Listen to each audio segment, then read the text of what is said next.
Have you ever been in a letter soup?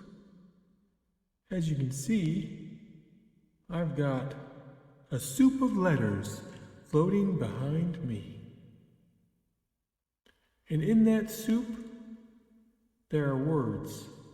You'll get a chance at the end of the video, you stick around to see what those words are and to find them in the puzzle. Those words come from the book we're about to read together. It's called The Day That Henry Cleaned His Room by Sarah Wilson. The day that Henry cleaned his room, it was a pretty big day. We're going to find out why. In the description below, you'll learn a little bit more about Sarah Wilson and how you can get a copy of this book for your very own self. The Day That Henry Cleaned His Room by Sarah Wilson.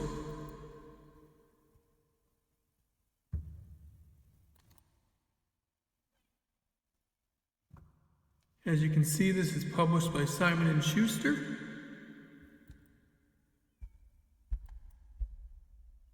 The day that Henry cleaned his room, reporters came. Henry got up early. "I know I can do it this time," he said. Henry's mother and father cheered. So did his little sister, Lou. It had been a year since anybody had seen the inside of Henry's room. Henry was the only one who knew the secret path from the door to his bed. "Okay," Henry yelled from his bedroom door. "Everybody out!" It's quite a situation in his room, isn't it? Told you it was going to be a big day. The first ones out were Henry's fish. It had been so long since Henry cleaned their tank that they had grown legs and climbed out, preferring air to dirty water. They scowled at Henry and walked down the stairs. The mice came next. They brought out Henry's collections of mismatched socks and rubber bands.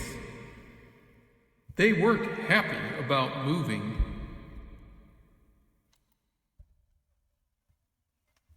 The raccoons came after them.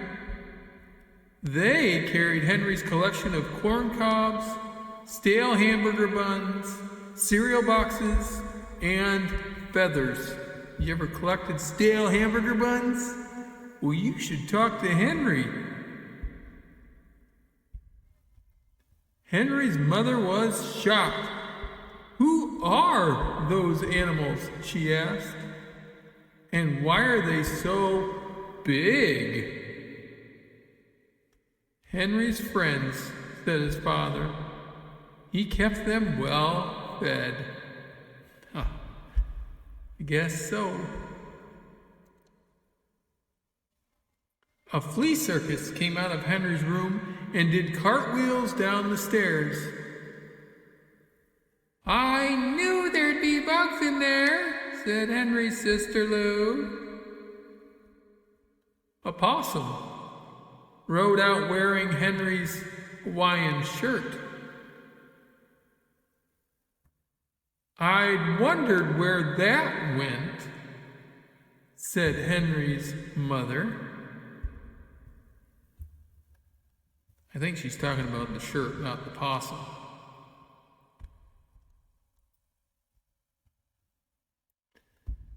Finally, something long, green, and scaly slithered out from under Henry's bed and ran down the stairs. "What was that?" Lou gasped. Henry was puzzled. "I don't know," he said. "Must be somebody's friend who stayed over." Somebody's friend who stayed over. Imagine that.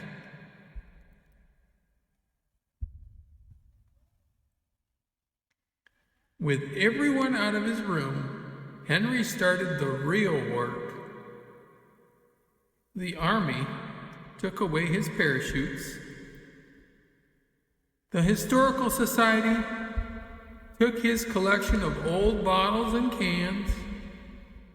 Henry's scout troop took the old newspapers and magazines. "Wow," said Henry, "I can see the window now." It was hard going, but Henry kept at it.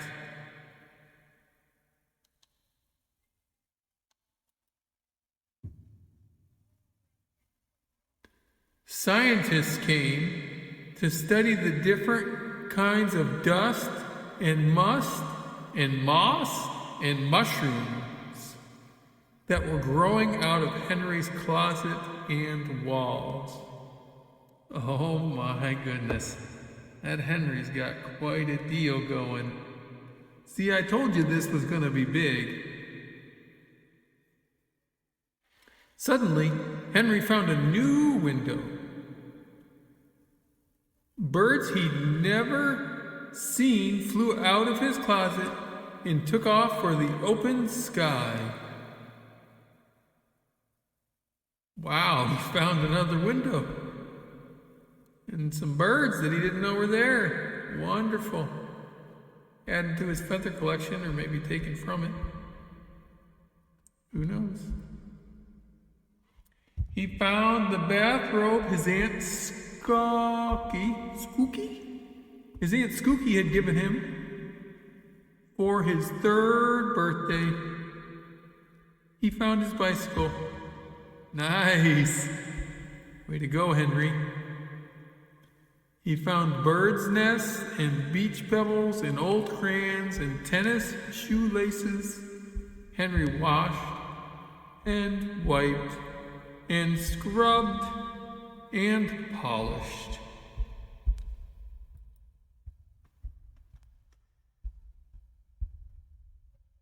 Outside, his family had a big yard sale of all the things Henry didn't want.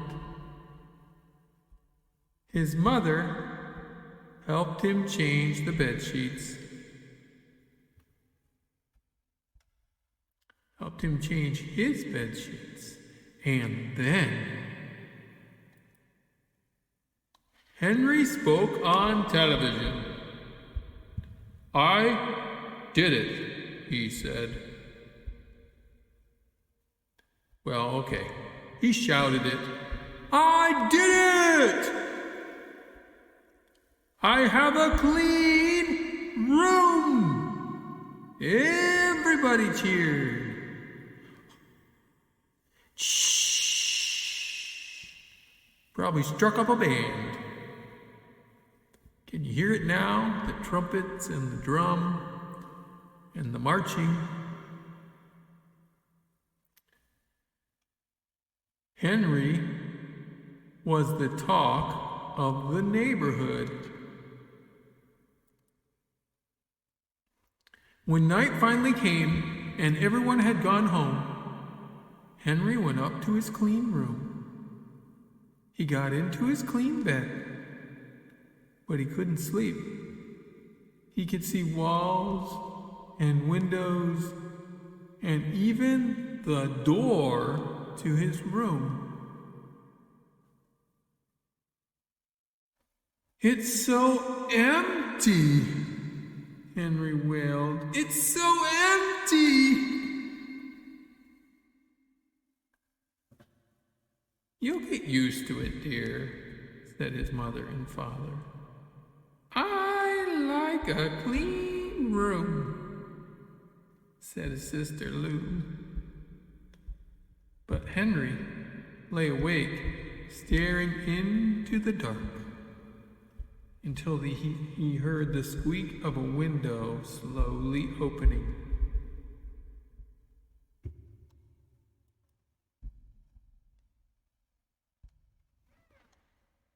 One by one, his old friends tiptoed back into the room, except for one long, green, scaly something that slithered under Henry's bed. They all carried something: socks, rubber bands, corn cobs, cereal boxes, feathers. They spread out comfortably on the floor. "At least I'm not doing it," Henry said. When Henry's room was nice and messy again, everybody curled up in a cozy place to sleep. They were all very happy. It must be the clean room, Henry thought. And then he fell asleep, too.